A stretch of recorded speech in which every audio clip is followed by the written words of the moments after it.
Well, good morning, Rock Church. How's everybody doing? Good? You out there? Man, it's good to see you guys today. I hope you've had a great week and a good weekend and enjoying the weather, family time, work, whatever it is you might be doing. Just really glad that you guys are with us. My name is Josh. If you happen to be new with us, I'm one of the pastors here. And maybe this is your first or second time ever with us at The Rock. And if that's the case, I really just want to thank you for being here. I know there's a lot of things you could do on your Sunday morning. And the fact that you're with us, hanging out, connecting with God, we really count that as a privilege and an honor. So thank you. So we're in this series that we're calling Insomnia. So I'm just curious, just out of this crowd, out of those of you who are watching online or at C3, like how many of you all would say you really struggle going to sleep at night? Like you have a hard time falling asleep, all right? So for you, that might be because things are running through your mind. It might be for a bunch of reasons. I know a lot of times, like people who really struggle from insomnia, it's because it's just constant stuff going on in your mind that you can't really shut off. There's others of you that maybe you sleep okay, but the reality is you'd say, but I worry like crazy when I am awake. So who is a worrier? Like go ahead and raise your hand. Yeah. All right. So some of you guys, you'll admit that, man, I worry about this and I worry about that. Well, that's what this series is really about. Is we're talking through this concept of insomnia, what keeps me up at night, what is it that when I'm trying to go to bed that I can't shut off in my mind, or what are the worries that I have that I can continue to struggle with. You know, last week we talked about our worries of the past or regrets or things like that. Next week we're going to talk about the things we worry about or the things that keep us up at night, our kids. Like, your kids never keep you up at night, right? Like, yeah, am I alone? No. Like, you're with me, right? Like, if you've got a new child, like a baby, you're just like, man, I just want to be able to get some sleep. If you've got a teenager, they're constantly on your mind. I mean, it's just one of those things. So we're going to talk about that a little bit next week, but we'll also do it inside of this concept of who am I?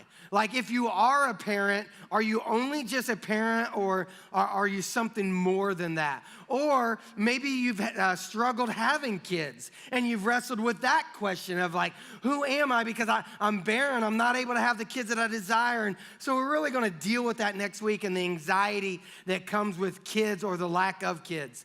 The following week, we're gonna talk about some things like our future and what's our future look like. We're gonna deal with death and the afterlife and all that over the next several weeks. So, but today we're gonna deal with what is commonly called the number one worry. Like if you were to Google it right now, if you were to pull out your phone and you were to Google the number one thing people worry about, the answer would be money. Yeah. I mean, that's just something that if you go across the board, everybody's worried about money. The number one answer out there, rich people worry about money, poor people worry about money. Anybody watch The Family Feud? Okay, a few of you, all right? You might watch it from the old days, or maybe you watch it now, which I love it. But it's one of those, they were asked that question, you know, give us the answer, top 100 people, or 100 people were asked, give us the number one answer. And the question was this: poor people worry about money, what do rich people worry about? And the answer came back, money, all right? It is just a common thing that we all worry about, whether that's we're worried about, you know, how are we going to pay that bill, or we're worried about how am I going to go to college, how am I going to be able to afford that, or how am I going to be able to afford to help my kids go to college, or am I going to be able to afford that truck that I bought, or am I going to be able to afford retirement, or how much money do I have saved for retirement, or what's the market doing, which is messing with my retirement. We worry about all those different angles, all right? So I think I could confidently say to all of us who are here or watching online that this is something we all worry about, all right? Maybe at different levels, but it's something that hits us all. And today what I want to do is I just want to give us some very practical, just some very simple things that when you leave here today, you can go, all right, yeah, I can put that in place to help us stop worrying about money. Now, the way I'm going to attack it is actually by going into a defense mode, all right? Now, if you know me, if you've been here for long, there's a lot of times we talk about as a church playing offense. We talk about as a church attacking something and going after it. And there's things that I could teach you about your finances of a way to attack your finances.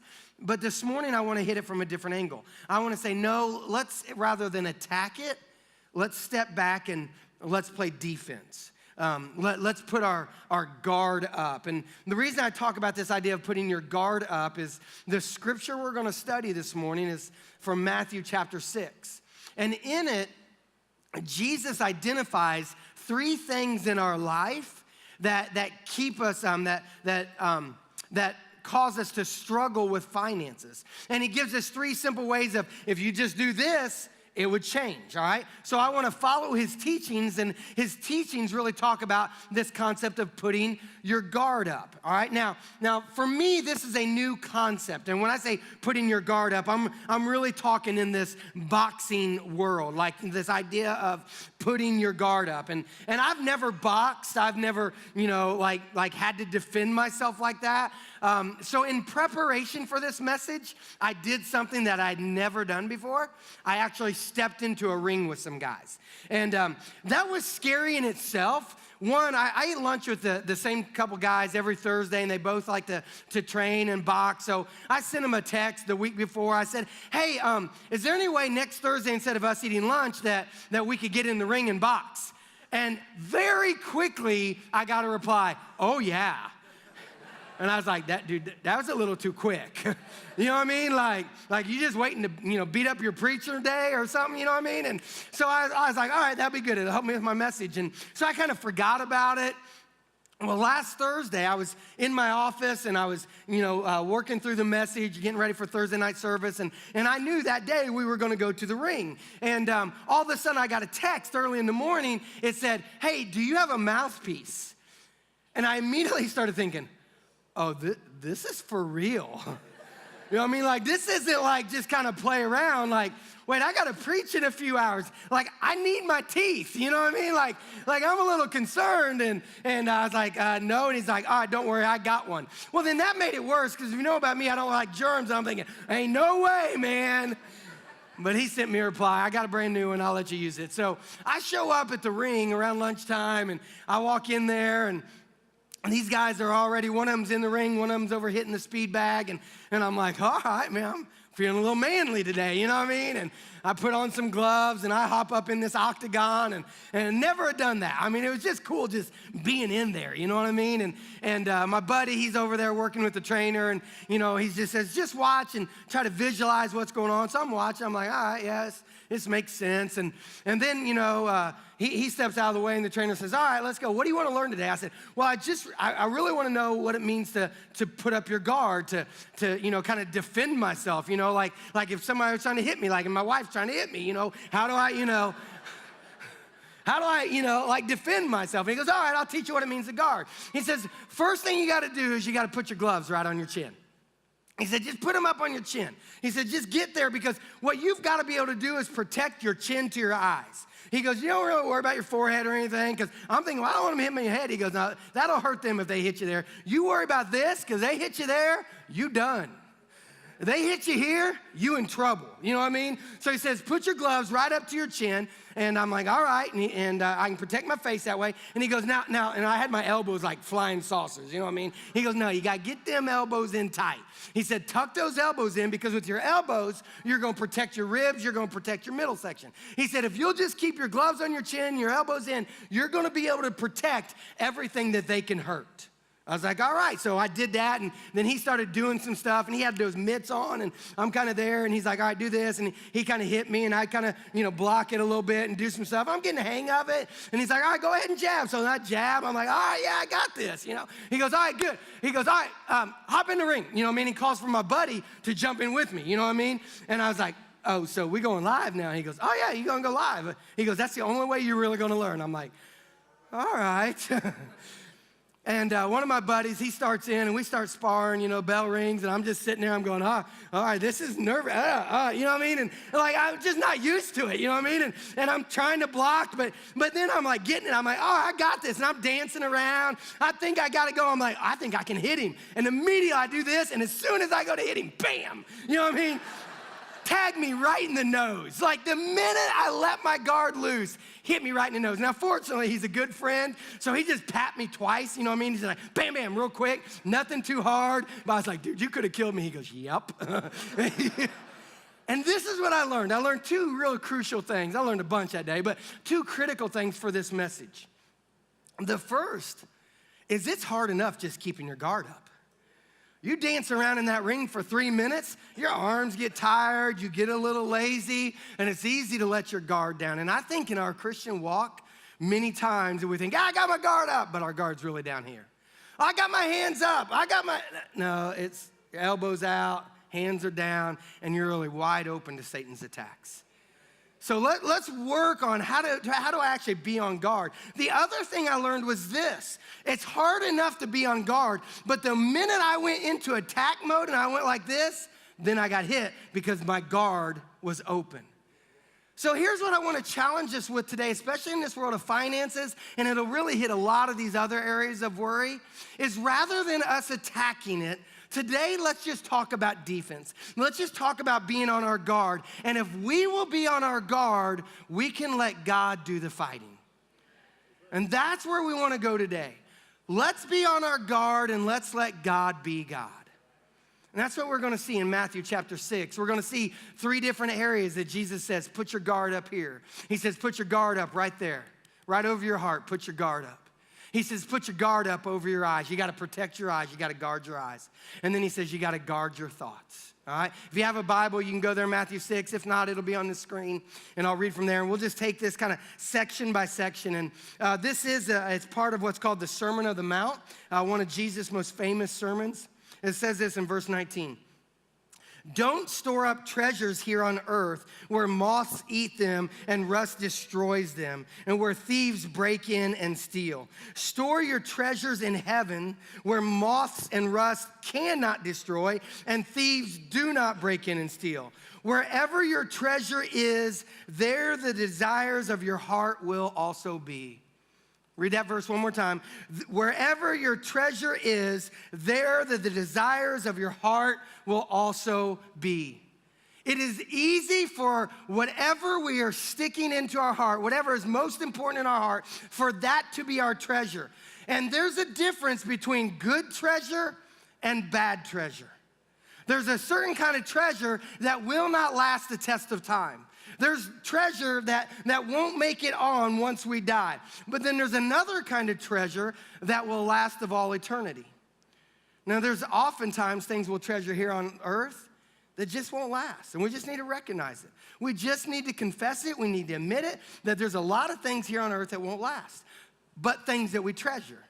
We treasure our vehicles at times. We treasure our clothes at times. We treasure our finances. We treasure our education. We treasure our athletics, all right? These are all great things, but if they are your focus, they're the wrong thing. Easy illustration of this is I don't know what you treasure, but one of the things that I sometimes treasure is Jeep Wranglers, okay? Like, I love a good Jeep Wrangler. And, you know, those of us who drive Jeep Wranglers, we're kind of like in a club. If you ever ride in a Wrangler, you know this, like you're supposed to wave at everybody. You know what I mean? Like, who owns a Wrangler? A couple of, so you know what I'm talking about, you know what I mean? You're supposed to do that, hey, how you doing? You know what I mean? Like, yeah, I see your Wrangler. You know what I mean? And then like forever, you know, I've got this little bitty Wrangler, and then I see the other guy with like the big tires and everything. I'm like, hi. Yeah, I'm just stock, you know what I mean? But I love a good Wrangler, and I've had a Jeep Wrangler for about 20 years. And if you were to look at my, what I call my beach Jeep, you might look, well, let me rephrase that. If you were to stand a long distance away from what I call my beach Jeep, you go, oh, that's a nice little vehicle. But if you come close to that vehicle, you go, that's a rust bucket.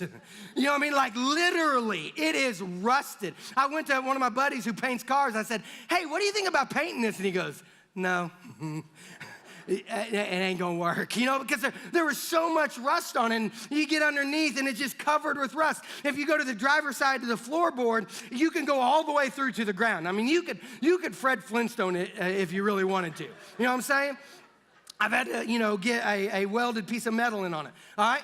So this Jeep that I love, rust. Don't store up for yourselves treasures because they rust, or where thieves break in and steal. Well, so, I had that Jeep for a long time, so I went ahead and upgraded, and I've got me a new Jeep, and within the first month of me having a new Jeep, it got stolen out of my driveway at my house. Now, it was my fault. I left the keys in the ignition, forgetting that I live in Horry County. But you know what I mean? Now, fortunately, the guy decided to just take it on a little joyride, and we found it a little bit down the road. But it was one of those things that I can look at verse 19 and I can go, yep, I can treasure Jeeps all day, but they will rust and they will get stolen.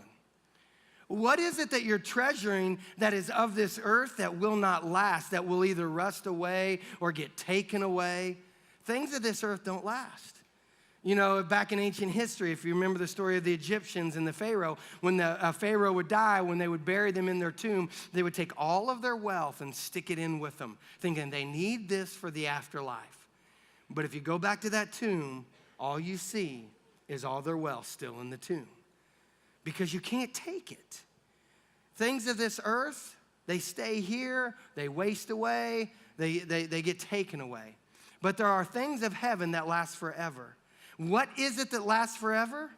God and people. That's really it, all right? Now, when I say people, I don't mean our flesh and blood, all right? I think every one of us who's gotten older, the minute you hit 40, you realize the body doesn't last long, right? All 40-year-olds in the crowd and over, you know what I'm talking about. Your body starts giving away. Your body will not last, but your soul will, and we'll get an imperishable body that I really believe will be more like when I was 22, okay? When we get to heaven, there'll be a new body, but our souls will make it, and God will make it. Everything else will pass away. Nothing else will be there, all right? So when God says, set up treasures on earth, set up treasures in heaven, what he's saying is put him and his mission as your priority. When you put him and your mission as your priority, then you're building into things that will last forever. Let me illustrate this by reading another scripture. It's found in 1 Timothy. It says this in chapter 6, verse 17 through 19. Teach those who are rich in this world. Okay? Now, let me time out. Anytime I read this verse, I feel like I need to say this. That's all of us. Every one of us is rich right now. If you got some food today, if you can drink clean water today, you're sitting here today, that means you're rich, all right? You might not have as much as somebody else, but compared to the rest of the world, we live in the wealthy parts, and we are all wealthy. So this verse is meant specifically to us. Teach those who are rich in this world not to be proud and not to trust in their money, which is so unreliable, meaning it will fade away. Their trust should be in God, who richly gives us all we need for our enjoyment. All right, I want you to see the beauty of that. If we will focus our hearts, if we'll guard our hearts by setting God up as the priority, he's still gonna give you those other things. He's gonna say, Josh, you want that Jeep? Enjoy that Jeep, all right? Now, I'm not saying if you do this for God, he's gonna give you every part of your desire over there. But what I am saying is there's things of this earth that we can enjoy because you've set God up as your focus. All right, let me keep reading there. Tell them to use their money to do good.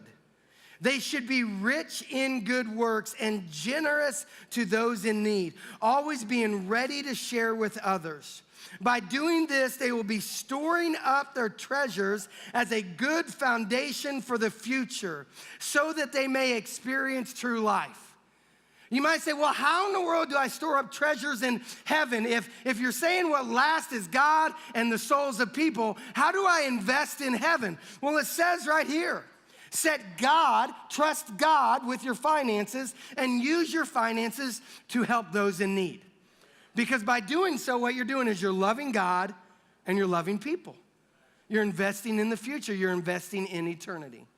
Now, that's one of the reasons why I believe so many of you guys, that you invest in God, that you say, God, I want to give to you.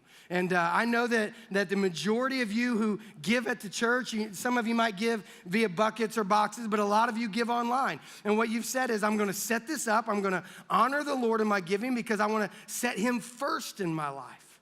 And the beauty is, for when you catch this, make sure you catch this. When you're giving to God, all right, when you give to God through the local church, when you give to God, here at the Rock, here's what happens. That money is used to love people. That money is used to help somebody come to hear the message of Jesus Christ. Whether that's in this room, whether it's on the internet, whether it's going to be in the jail here pretty soon, whether it'll be down at the university here next year, whether it be out in Vegas, whether it be in Africa, whether it be in the Dominican, we take that money and we send it out to the world to use it to love people. We use that money to help people locally with who might be in some needs and need some benevolent help, and we're able to come alongside of them and help them so that we can help them know who Jesus is. That money is used to have environments where our kids can go and have small group leaders who reinforce the Word of God in their lives that we should be reinforcing at home. So we have these things set up. We have a coffee bar where our students can meet and they can hear about Jesus Christ. So you see what I'm doing? Saying when you give to God, you're loving people. There's a way I want you to do that this morning. I just want to go just kind of a next level with that. And I want to encourage everybody here to give $1 extra today, all right? If you call the Rock home, I encourage you, go ahead and give like you normally give, whether that's online or through check or whatever up front. But I want to encourage everybody to give $1 extra today in a different way. And here's what I mean. We have a local school that is collecting backpacks for kids that are being sent into foster care. And if you know much about foster care, you know that at times that child is having to go quickly. So they don't have a chance to go and get, several pair of socks or their toothbrush or their toothpaste. So one of the local schools is making backpacks for these kids. And one thing that we heard from this school is they need help with blankets. Now, I could throw out an idea to you guys as a church and say, everybody go buy some blankets, and we could have a pile of blankets here. But instead, I want to do something different this morning. I just want to say, what if you just gave $1? Now, I want you to think about it. If each person just gave $1, we could take care of their blanket needs with no problem. So this morning, I want to challenge you to give $1. And the way I want to challenge you to do it is through texting, all right? Now, maybe for you, you don't text or you don't do that. That's fine. But for others of you, here's a great, simple illustration of how this works. I'm going to throw a number up on the screen. And if you're like, you know what, I'll do this, then what you can do is you can pull out your phone, and if you want to do it, just do it right now. Don't wait till later. You can kind of ignore what I'm saying for a little while. This will take you about 90 seconds, maybe 2 minutes. And what you would do is you would text the number 843-444-2144. And then in the message line, just put the $sign and $1. Don't put 2, don't put 3, don't put 10. Just put $1 today, all right? And we're going to take up a $1 offering to supply blankets for some needy kids. Now, what will happen is if you do this, it's going to send you a link, and then you just follow that link. It's going to ask you to put in your debit card number. This is not something that will get added to your phone bill. This is a way for you to give out of your bank account to the Lord, and then we will take this offering and then go buy blankets, all right? So what will happen is you'll follow this link, you put in some of your information, it's a secure system, and then it'll say, thank you for giving $1 to the Rock today. Now, in the future, some of you would say, man, I just want to give that way in general. Like my account or my finances is fluctuating. Maybe you're a student, and some weeks you get an allowance, some weeks you don't. Maybe you work a part-time job, and sometimes you have money, sometimes you don't. Maybe you work a type of job that you're on an hourly rate, so it's all over the place, so you're not wanting to set up like a automatic, this is what comes out, because you're wanting to give off of what you make. Text to give is a great way to do it. After you set it up one time, like I said, it'll take 90 seconds, maybe 2 minutes to set up the first time. After that, literally, you can give within about 10 seconds. If you look and say, hey, yeah, I need to give to the Lord today, then you just text that same number, all right? Just store that number, and you text that number, any dollar amount, okay? It's going to say, thank you for your gift today, all right? Now, understand, That's your money coming out of your checking account. You're not texting and giving somebody else's dollars, all right? I think y'all get that, but just to make sure. So put in your checking account number and do that, all right? So that's just one way that you can say, God, I want to guard my heart. I want to invest in you and in your kingdom. So I'm going to guard my heart by putting you as the focus of my heart. But then we got to go another step further. Because to guard my heart, I also have to guard my eyes. Because if I don't guard my eyes, if I don't have my hands up and I'm in this guarded position, then what ends up happening is the things that come into my eyes end up affecting my heart. That's what Jesus said. He said, store up for yourselves treasures in heaven. But if you want to do that, then you got to guard your eyes also. This is what it says in verse 22 of Matthew. It says, your eye is like a lamp that provides light for your body. When your eye is healthy, your whole body is filled with light. But when your eye is unhealthy, your whole body is filled with darkness. And if you go on down to just one verse later, then what it would actually say is that you can't serve both God and money. So if your eyes are focused on money, you're not going to be able to serve me because your heart will be wrong. So what Jesus is saying here is if you want to guard your heart, then also you got to guard your eyes and make sure you're not looking at the wrong things. Now, this could be in a ton of different areas. You could talk about this with lust, with pornography, but in the context of the scriptures, right there, he's talking specifically about finances. He's saying, be careful about what you see, because what you see will then in turn, change your heart to make you go, well, I really want that. Now, we've seen this with our kids, right? For any of you that have kids, you've seen this. You bought them a toy, they've got something, they're playing with it, they're having a great time. Maybe it's one of those fidget spinners, you know what I mean? They're going nuts with those these days. Every teacher in the room was like, oh, you gotta be kidding me. You know what I mean? But Teacher Appreciation Week, send your kids with fidgets to school. Off track, third hour. Anyway, but whether it's a fidget spinner or whether it's something else, your kid will be playing with something and all of a sudden they'll see something that somebody else has and they'll be like, I want that. This one was cool, but that one lights up. I want that one. Well, this one lights up, but that one's gold plated. You know what I mean? And we are perfectly fine until we see something else. And it's what we see ends up affecting our heart. For instance, it's 11:48. Maybe you're hitting that point where you're a little thirsty or you're a little hungry. Maybe you weren't. But then as soon as I show you this from C3, you're like, well, yeah, that doesn't look bad. I think I am thirsty. I think I would like something cold to drink. Or maybe if that doesn't do it, maybe these will. I know right now y'all thinking, preacher, wind it up, dude, because now I'm already, just seeing a Krispy Kreme, I know a little saliva formed in your mouth, right? Because you saw it, so now I want it. Guard your eyes. Well, how do I guard my eyes when it comes to finances? I'm going to teach you something. It's just a real basic thing, and we'll move on to the next point real quick. But it's just a real basic thing. Guys, it's not sexy. It's not one of those things that you'll leave here today going, wow, that blew my mind. But it will work if you'll do it. And that's put yourself on a budget. You want to guard your eyes? How do I guard my eyes from greed? Put yourself on a budget. Because what you do when you budget is you're telling your money where it's going to go. And if you'll commit yourself to living by your budget, here's what happens. You're in a store, you see something that you really want. For ladies, typically it's some kind of bargain. All right? Whether that's a shirt, some clothes, some shoes, a purse, you know what I mean? You say, well, it's a bargain. You know what I mean? And if you're not living on budget, you'll see it and you'll be like, I get it. And you do enough bargains and all of a sudden you're broke. Now, guys, we're a little different. We typically aren't looking for the bargain. What we typically go is, oh, I just want to spend $150 on that new tool. You know what I mean? Girls, you spend 5, 7, 8, 9. Guys, we just go, no, if I'm going to spend outside the budget, I'll just go all in. You know what I mean? But what would happen if we'd live on a budget? This is what it would look like. You would see something and you go, I know that doesn't fit in my budget, therefore I'm not going to buy it. which means at night, I'm not gonna be sitting at home worried about how do I pay for what I bought that wasn't in my budget, which then also means I'm not gonna be sitting at home worried about how I'm gonna pay for this. Now I can't give to the Lord or be generous towards others the way I feel like I should. So now my eyes have affected my heart. But if I'll live on a budget, then what happens is you see it and you go, I like that, and maybe one day I'll get that. But right now, that's not in my budget, so I'm just moving on. And here's the beauty. This is what my wife and I have found out, all right?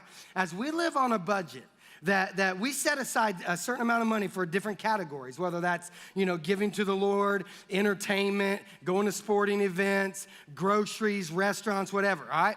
For instance, with groceries, she has a certain amount that she knows every week, here's the cash, go get groceries.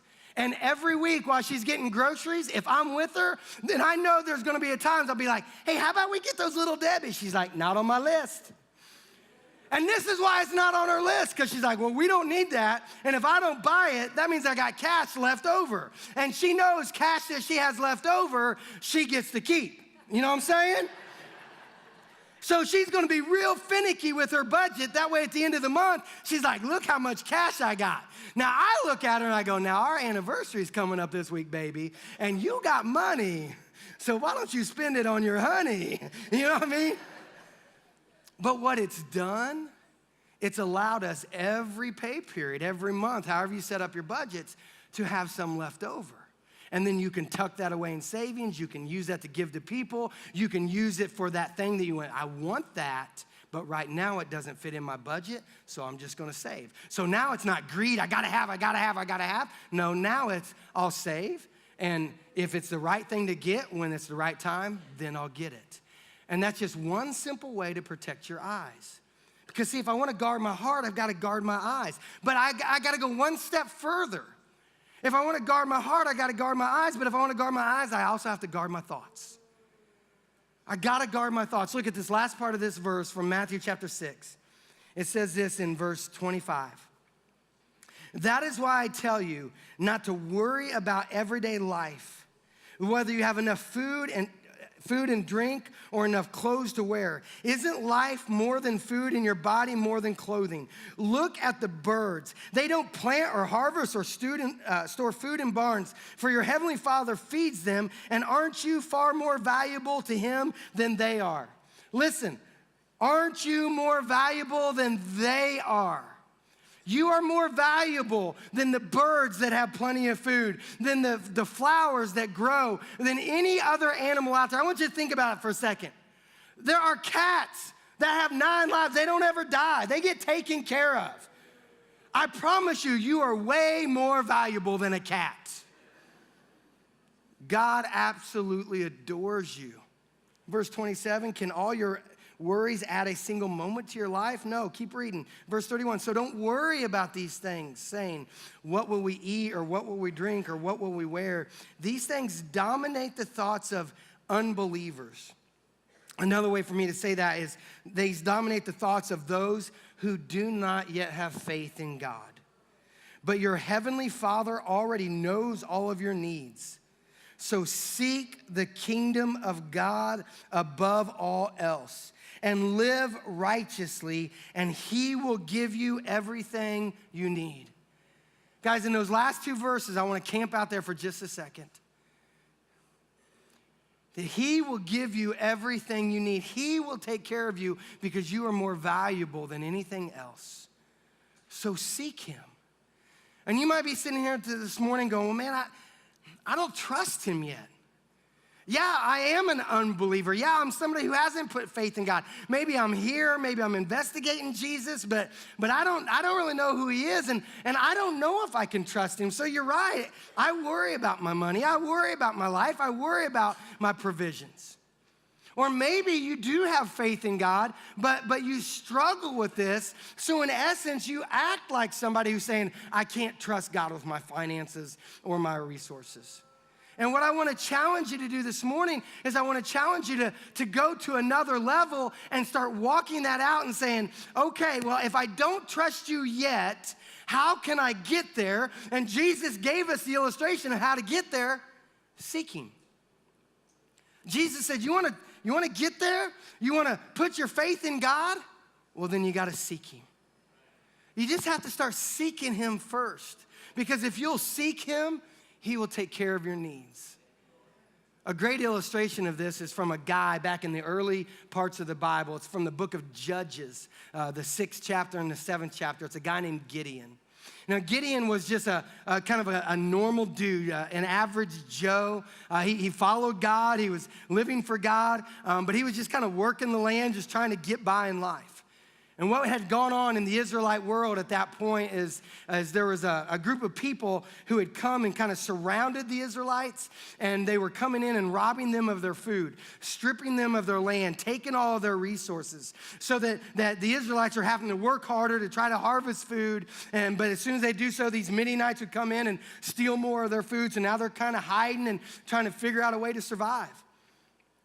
Well, Gideon is one of those guys. It says that when the story begins that he was actually on a threshing floor working some wheat, trying to get a little bit of food, and then all of a sudden an angel showed up. An angel showed up and said, Gideon, you have found favor with God. Like God has found favor in you, and he's going to use you to save the world. And Gideon's reply immediately was this: how can that be? If God has found favor with me, then why is my life the way it is? If I truly have the favor of God, then why is our land being totally stripped of all its resources by these Midianites? I mean, what Gideon's doing is he's being real honest. He's having a disbelief in God, saying, God, you say you'll provide, but it sure doesn't look like you're providing. But the angel said, but Gideon, he's going to use you to save all of the Israelites. So Gideon said, okay, let me put you to a test. If that's true, let me go get a sacrifice ready and bring it back and sacrifice it to God. What he's saying with that is, well, let me seek God in this and see if God is truly here. So he goes and prepares an offering, and he brings it back, and he puts it in front of the angel. The angel reaches out with his staff, and it burns up and goes to the Father, and Gideon's like, whoa, wow, okay, yeah, I see what you're saying. Okay, so God, you are for real, and I want to trust you in this. So wait, you're telling me that you're going to use me to go, like, get rid of the Midianites. You're going to use me to fight the Midianites. You're going to use me in that. Okay, God, all right. Well, God, I'm having a hard time believing you on this because I'm a little anxious. In my head, my thoughts are running wild. Like, how can this be? Because they're a big army, and I'm an average Joe. God, if it's okay, I want to seek you for a second. I want to put this piece of fleece out on the ground. And God, if you're truly sending me to do this, then God, I'm going to ask you to make this fleece just full of dew. All right, I'm going to leave it out there all night long, and you make it saturated with dew, but I want to see the ground dry. God, I know that only you'd be able to do that if this is true. So he does that, and he comes out the next morning, and he picks up this fleece and wrings it out with water. But the ground all around it is totally dry. Gideon goes, all right, God, I'm having more faith. I'm walking this out with a little more faith. But God, I have to be honest, I'm still a little anxious. I still don't know if I totally believe. So God, please forgive me, but allow me to ask one more time. Let me seek you one more moment. And if this is really true, this time, God, through the night, leave the fleece dry, but make the ground wet. So Gideon comes out the next morning, and sure enough, the fleece is totally dry, and the ground is saturated with dew. So Gideon's like, all right, God, I've sought you, and I've sought you, and I've sought you 3 different times. I've sought you. Now I'm going to walk it out and trust you. So he rallies some men together, and he says, all right, God, I got 32,000 men with me. We're ready to go get the Midianites. And God says, yeah, but you got a few too many. How can you have too many to go into a battle? You know what I mean? And God says, no, you got too many, because you'll think that you won the war, and I want you to realize that I win the war. So Gideon's like, all right, and God says, just tell the people, anybody who's scared, go on home. So Gideon looks at 32,000 men. He says, I'll tell you what, if any of you are a little nervous about going and fighting this battle, like if any of y'all think that maybe you're not a good fighter, you can go on home. And guys, I'll be honest, if I was in that crowd that day, I'd probably be like, that's me. Because you got to remember, Thursday, I had my gloves on, right? And I was doing my guard. I was fighting in that ring. It was so bad that when we left that gym that day, we're out in the parking lot, my buddy, he pulls out his gun because, you know, he's in Horry County and everybody's packing in Horry County. So he pulls out his gun. He says, Josh, you might want to go get one of these because these are not very good. I was like, dude. He goes, too soon? I was like, too soon. But that probably would have been me, one of those guys going, I'm not very good at fighting, so if you say you got enough, that's good. Well, 22,000 men walk away. So now Gideon's looking around, he's like, all right, I only got 10,000, but 10,000 good-looking dudes, some strong guys, all right, we'll make this happen. God goes, nah, not yet, you still got too many.